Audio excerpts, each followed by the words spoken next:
Our historic club was founded 6 years ago, and we had the idea that there is a necessity to research on history, on the latest history, the latter history, because a lot of eyewitnesses died and we wanted to have the last ones to be interviewed. I think as far as our former citizens of Jewish religion are concerned, it was Mr. Hofferbert, one of our members of the historical club. He was interested in each of the fates of these people from the very beginning on, and he asked me someday if I could support him because I belong to the local authorities. I'm a representative in the local parliament.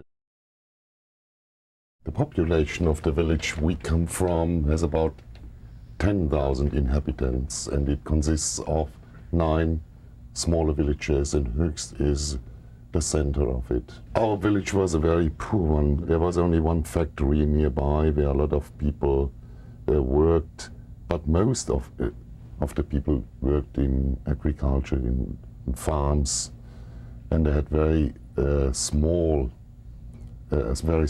land. Especially our Jews were very poor people.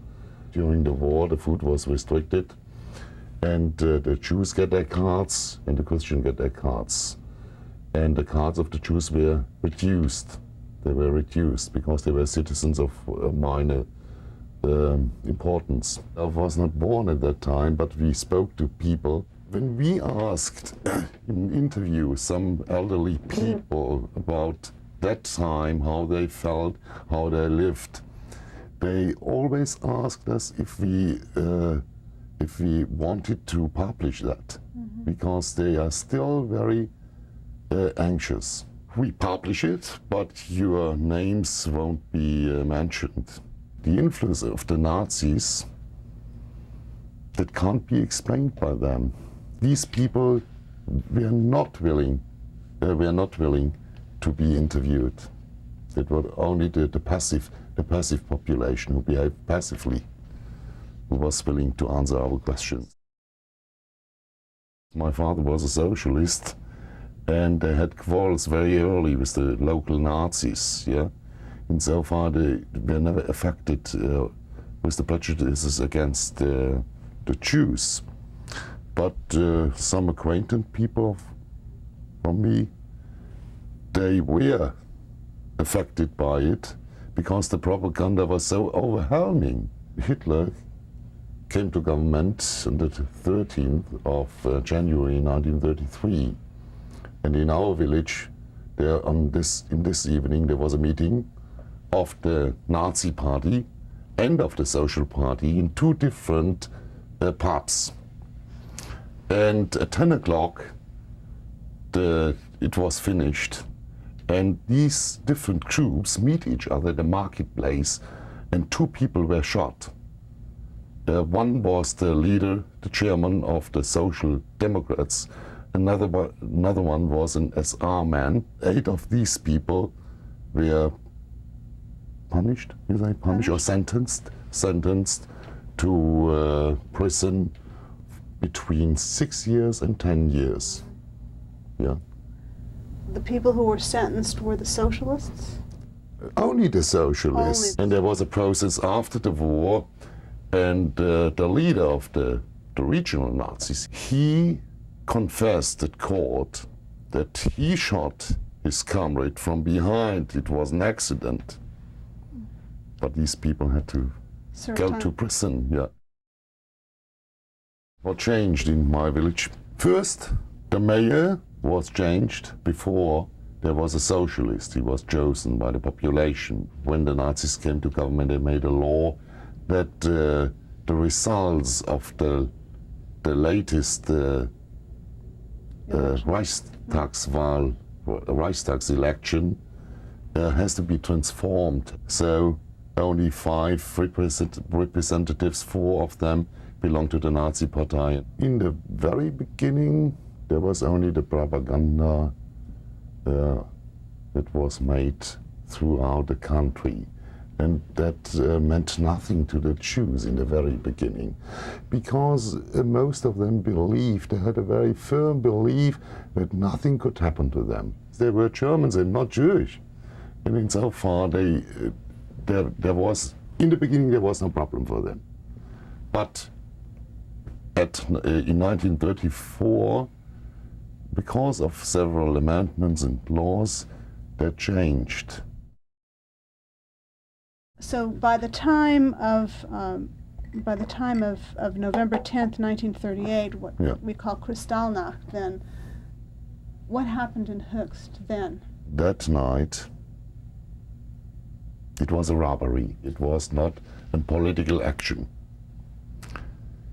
And to be honest, as far as I know it, people of all political belief took part in that robbery. That is not understandable for me. Okay, it was not, they were not rich people, but the Jews were their neighbors, and they took away whatever they could get, not the Nazis alone. There were socialists, communists, any sort of people. They went to the synagogue and they destroyed and demolished the interior. They didn't set it on fire because the mayor forbade that to them, because the houses nearby, they were so close to the synagogue. You said that many people left their homes and went to hide?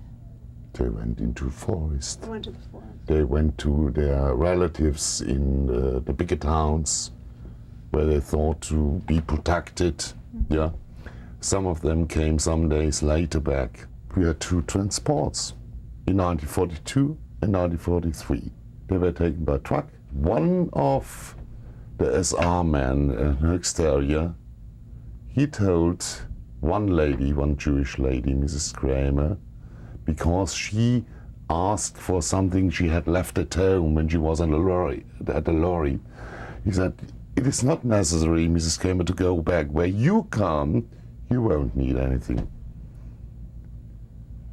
And this lady had 3 children, and they all died in the Auschwitz camp.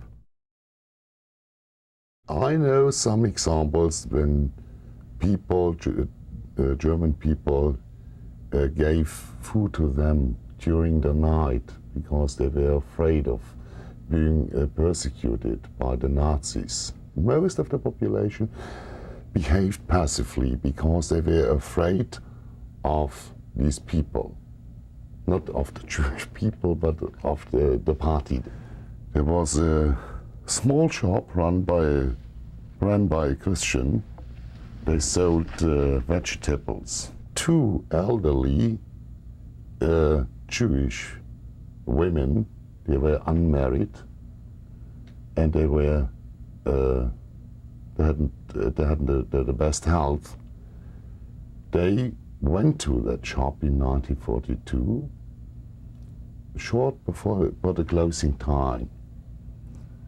And I went in and I asked for some vegetables, and Mrs. Schnellbacher went into the kitchen and wrapped a cauliflower, very small cauliflower, into a newspaper. Mrs. Schnellbacher gave this very small cauliflower to that Jewish woman.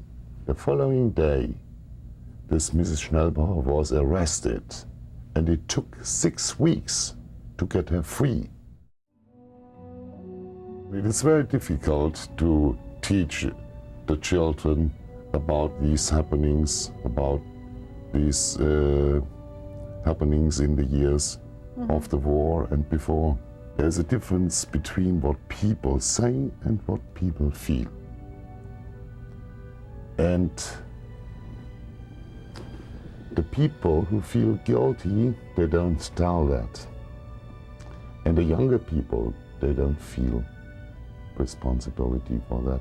Might be some of them, they feel responsible because their father and grandfathers did such brutal things, but there is no personal feeling of being guilty.